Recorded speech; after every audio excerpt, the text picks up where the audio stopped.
وسلم على رسوله الكريم اما بعد فاعوذ بالله من الشيطان الرجيم بسم الله الرحمن الرحيم ورفعنا لك ذكرك صدق الله العظيم وصدق رسوله النبي الامين الكريم ان الله وملائكته يصلون على النبي يا ايها الذين امنوا صلوا عليه وسلموا تسليما الصلاة والسلام عليك يا سيدي يا رسول الله وعلى آلك وأصحابك يا حبيب الله الصلاة والسلام عليك يا سيدي يا رسول الله وعلى آلك وأصحابك يا حبيب الله الصلاة والسلام عليك يا سيدي يا رسول الله وعلى آلك وأصحابك يا خاتم النبيين.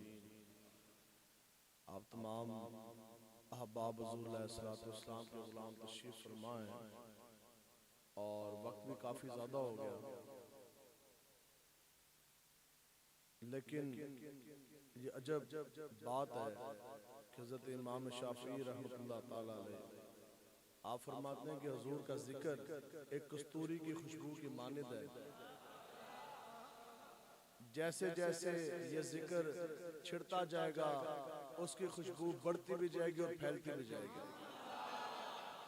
آگے دلائل الخراج شریف میں شیخ مہدی الفاسی رحمۃ اللہ تعالی علیہ آپ فرماتے ہیں کہ حضور کا ذکر سن جانے کے بعد اگر کسی کا کلیجہ ٹھنڈا نہ ہو نا تو یہ مان لیا جائے گا اس کے سینے کے اندر دھڑکنے والا دل کسی کافر منافق کا تو ہو سکتا ہے، مسلمان اور مومن کا نہیں ہو سکتا. اور اعلیٰ حضرت تک پھر عاشقوں کے بھی امام ہیں. آپ کو کوئی شخص آیا وہ کہنے لگا جناب وہ فلاں بندہ نہیں ہے، او فلاں لوگ نہیں ہیں، بڑے بے ادب گستاخ جے، پتہ نہیں ان کے سینوں کے اندر دل کیسا. تمہارے امام جلال میں آ گیا، آپ نے فرمایا دل نہیں ہے. آپ نے فرمایا وہ کہنے لگا جی پتھر ہے. آپ نے کہا نہیں، پتھر بھی وہ ہے جو حضور کو دیکھ کے رسالت کی گواہی دے. انہوں نے کہا جناب وہ اس کے سینے کے اندر جو دھڑکنے والا ہے وہ دل بھی نہیں. تو وہ کہنے لگا وہ پتھر دی مانند ہے. آپ نے فرمایا پتھر کہنا پتھر کی توہین ہے. یا تو پتھر بھی حضور کو دیکھ کے رسالت کی گواہی دیتا ہے کہ نہیں دیتا؟ یا تو پتھر بھی آقا و مولا کو دیکھ کے اسلام کے نذرانے بھیجتے ہیں کہ نہیں بھیجتے؟ ہے کیا؟ ایکو کم کریں ذرا سے. کہنے لگا تو جو ایکو کم کریں. تو پھر وہ کہنے لگا جو اس کے سینے کے اندر دھڑکتا ہے یہ ہے کیا؟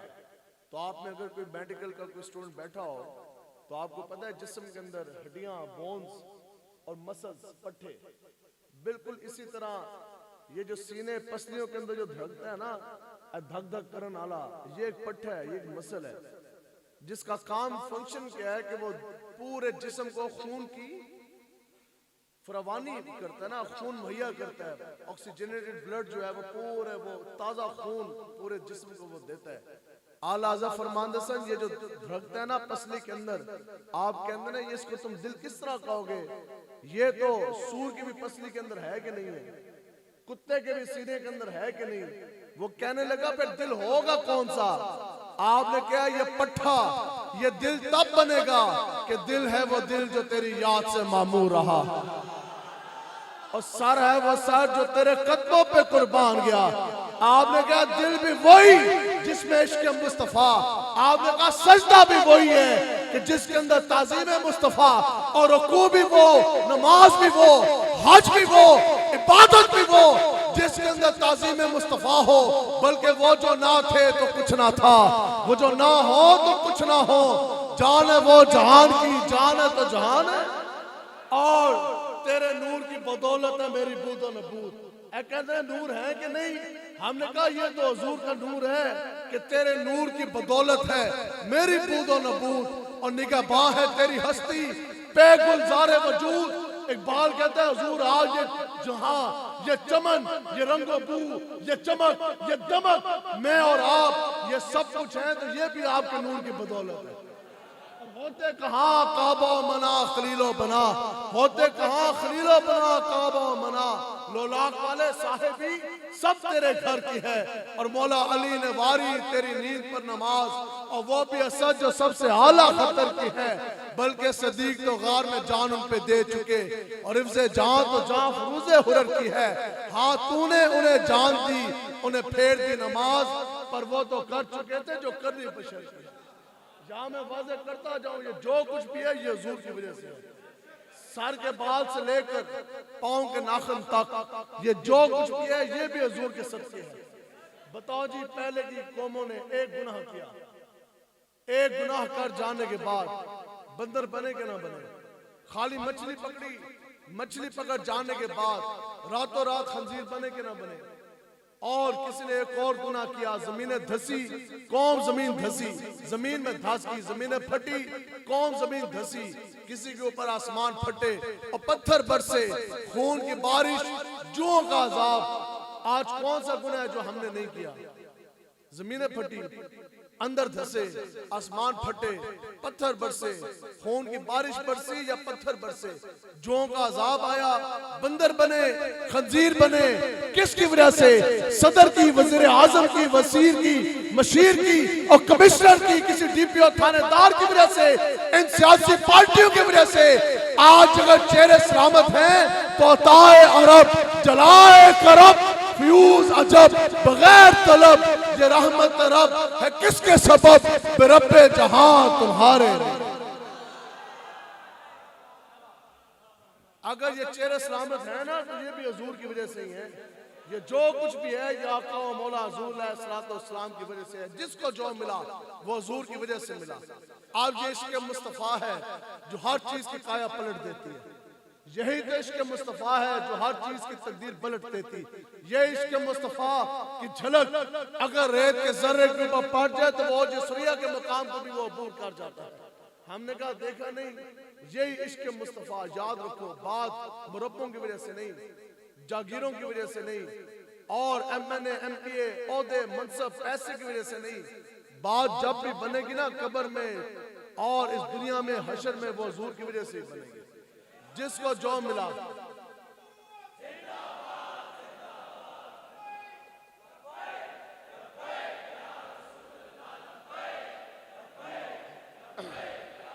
توجہ جی، اس لیے ہر چیز کی حقیقت ہے، یہ بات سمجھتی ہیں بڑے غور سے، اگر تھک گیا تو میں ختم کر دیتا ہوں۔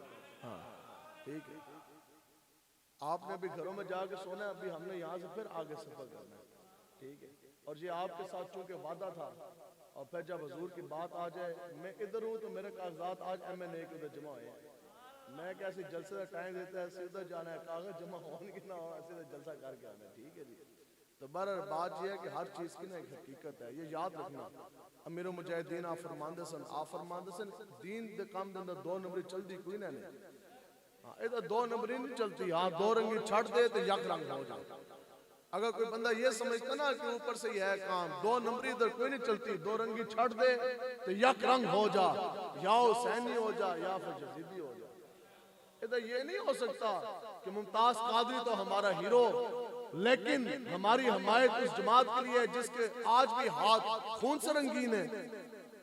ہاں جی، ہم تو ختم نبوت پہ جان دینے والے، لیکن ہماری حمایت ان کے ساتھ جنہوں نے خالی اقتدار کو طول دینے کے لیے عقیدہ ختم نبوت کے اوپر ڈاکے ڈالے۔ ہم تو مساجد آباد کرنے والے، اللہ اکبر کی تکبیرات اور بلند کرنے والے، لیکن ہماری حمایت ان کے لیے جنہوں نے T20 کرکٹ میچ کروانے کے لیے 200 سے زائد مساجد لاہور کے اندر تالے لگا دیے، میناروں کے اوپر سے سپیکر اتار دیے، ختم نبوت کے اوپر ڈاکے ڈالے، اسلام کی بیٹی ہماری بہن ڈاکٹر عافیہ صدیقی کو کفار کے ہاتھ بیچ دیا، 400 سے زائد گستاخان رسول پر ہاتھ کیا۔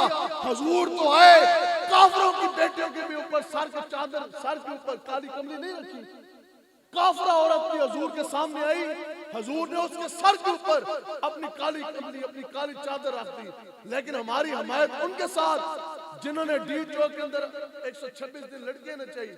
ہم نے کہا ہمارے دل آج بھی چوکوں اور چھکوں کے ساتھ نہیں دھڑکتے، ہمارے دل اگر آج بھی دھڑکتے ہیں تو حضور کے دین کے ساتھ دھڑکتے ہیں،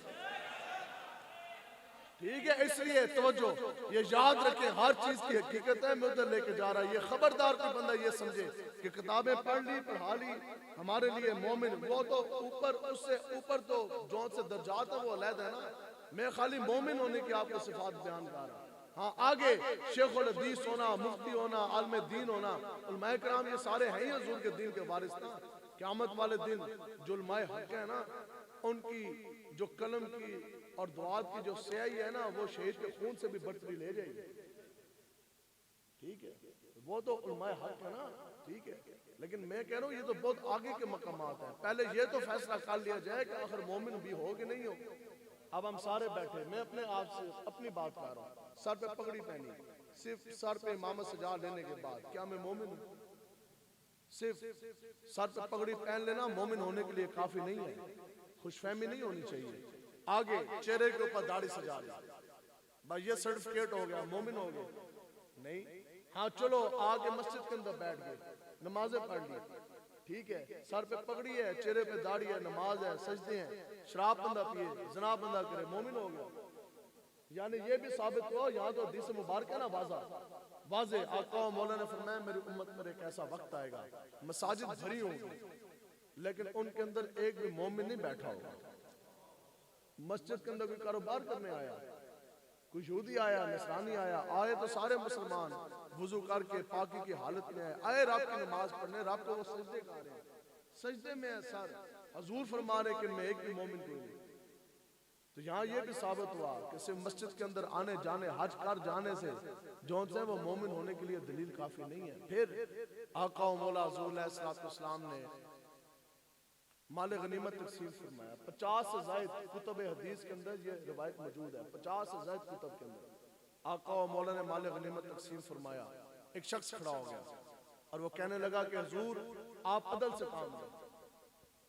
آقا و مولا حضور علیہ السلام نے فرمایا کہ اگر میں بھی عدل و انصاف نہیں کروں گا تو پھر کرے گا کون؟